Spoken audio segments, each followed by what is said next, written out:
And welcome inside to once again another edition of Keeping It Real with Alexander Garrett.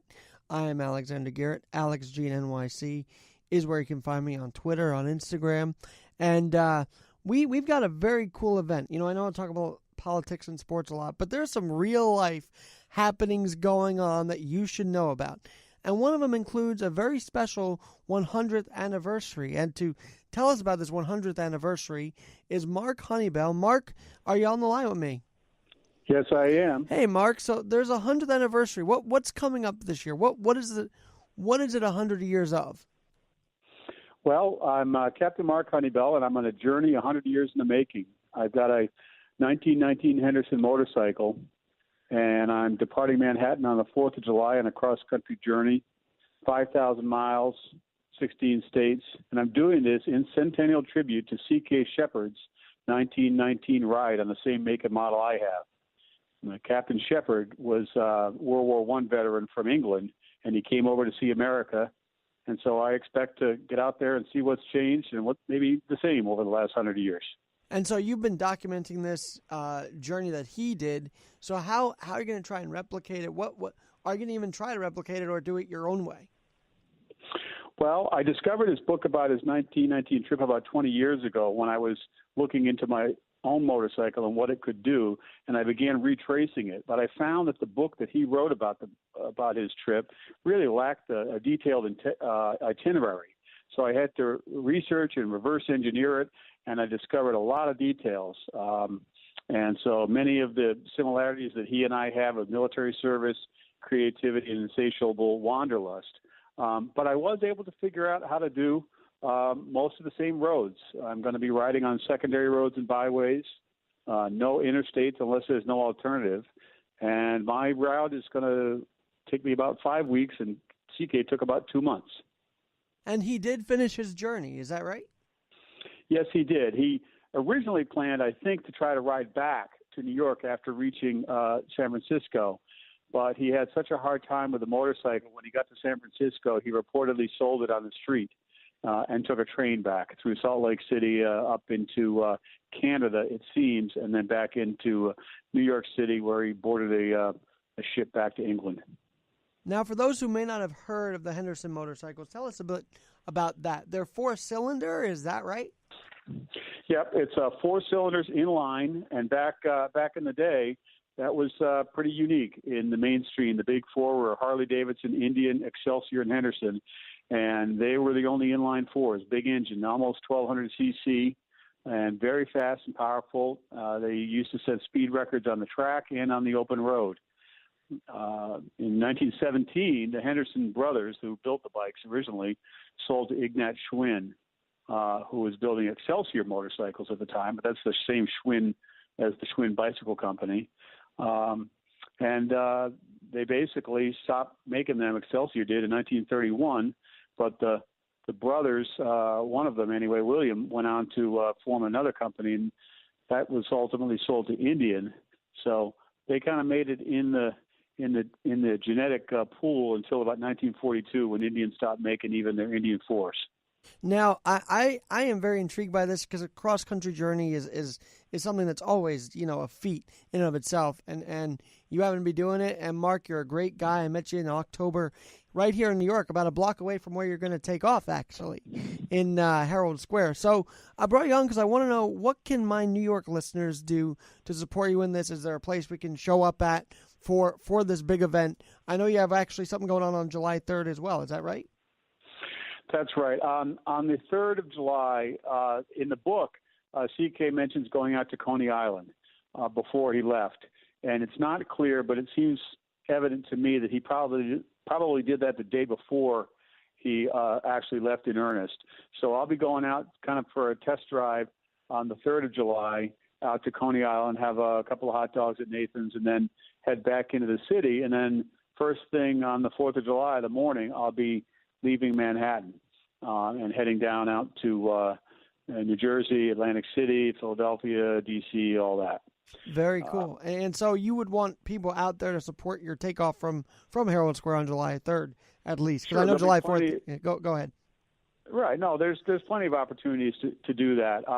The third may be a little bit more interactive. The fourth, I do plan to try to get out pretty early because I would like to get away from the city before traffic gets really bad.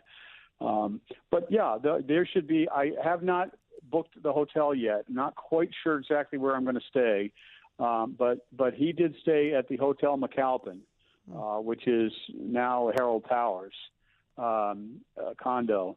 So I'd like to try to stay clear near there, and then head out the best I can to try to do the best I can to replicate what I can of his trip. Now you talk about CK's book, but you've got a book out as well. Talk about that, or it's in the making. What's going on with your book, your writings? Well, this has taken a few years, and what happened was as I started researching this ride for my own purpose to try to document how I would get there, I realized of interesting facts and detail that people would really like to see. So I said, I'll make an annotated version of the book. So that book is currently being indexed right now. I have a professional indexer going through page by page, finding references and building an index. Once the index is done, we'll be able to bind it up and produce it. I don't know if we're going to make May publication date. I'm still working on that, but it will certainly be out before we leave in July. And if it is out in July, how can people get it? Can they get your autograph in Herald Square as you're about to take off? Without question. I'm going to have a trailer and support trailer. I'll have a bunch of books with me, and I can do that. In the meantime, if you can't make it out, you'll be able to go to the website. You can buy them on Amazon and all the conventional outlets. And I believe that the publisher is going to arrange to have it in bookstores, and we'll be doing book signings and things like that as we make it away across the country. Gotta tell you, Mark, it's going to be a pretty epic book tour if you think about it, right? Because you're going to be going across country and selling your book and doing this project and then this trip all in one, it sounds like. Yeah, it is. I informed my publicist. I said, well, the book is kind of incidental to the ride, and I just I'm having I'm bringing the books along because I know people will ask questions, and I have the answers, and then some. So, yeah, it's going to be quite filled with activity. That's one of the things I've been occupying a great deal of my time lately is planning the actual route, planning times, calculating how long it's going to take me to get from here to there. Again, not accounting for all kinds of problems that can occur with mechanical road conditions, my own stamina, weather, injury, that kind of stuff. So I'm going to get a shot. I'm going to have the schedules up on the website. The new website just rolled out. Your listeners will probably be the first people to see the new website. I just checked it out, and they livened it up like 10 minutes ago. What is that? What is that site? That is AcrossAmericaByMotorcycle.com. It's kind of a mouthful, but if you just spell it out, no hyphens, no spaces, just AcrossAmericaByMotorcycle.com, and it's got all the information about the project, the route, the timeline, me, my bike, CK's, a little bit of CK's story, and most of it's in the book, but I tried to put as much information out there as I could so that people can figure out what this is all about and figure out a way how they want to participate. If they want to just come out and watch me, if they want to come and ride with me for a while, that's fine too. So we can sort it all out, but I just really do want to make sure people know where they can get the info. And CrossAmericaByMotorcycle.com. Now I've got to ask you about your experience as a veteran for this country. What was that like serving in our war? And what you said you were a Air Force, am I right? That's right. I joined the Air Force in around 1980, and in fact, I actually kind of was between wars. The only thing that mildly interesting that happened when I was in the Air Force was Panama, but for the most part, I was out before the Iraq wars, the first one. I got out and I was working for the airlines at that time. But I was a C-130 pilot. I was originally stationed in the Philippines, and then I came back to the States, was based in Mississippi. I flew into hurricanes for 3 or 4 years, and then separated and got hired by American Airlines and flew almost 30 years with them. Retired last year. Well, we can talk about them a lot because they've been in the news lately. But that's for another day, right? So we're talking about Mark Hunnibell, for this 100th year anniversary and CK Shepherd. And also, Mark, how can people get in touch with you? What is the best way to do that? What's your Twitter? What's your Instagram? I know you told me off air you're going to be doing some stuff on the Twitter, on the Instagram, on the Facebook that will bring people closer to the action. Right. I do have the Facebook group or site. That's all linked up on the website. The short version of it is it's AABMC 2019, and that's pretty consistent with Facebook. It's consistent with Instagram. I have a Twitter that I haven't quite used yet, but it's set up the same thing.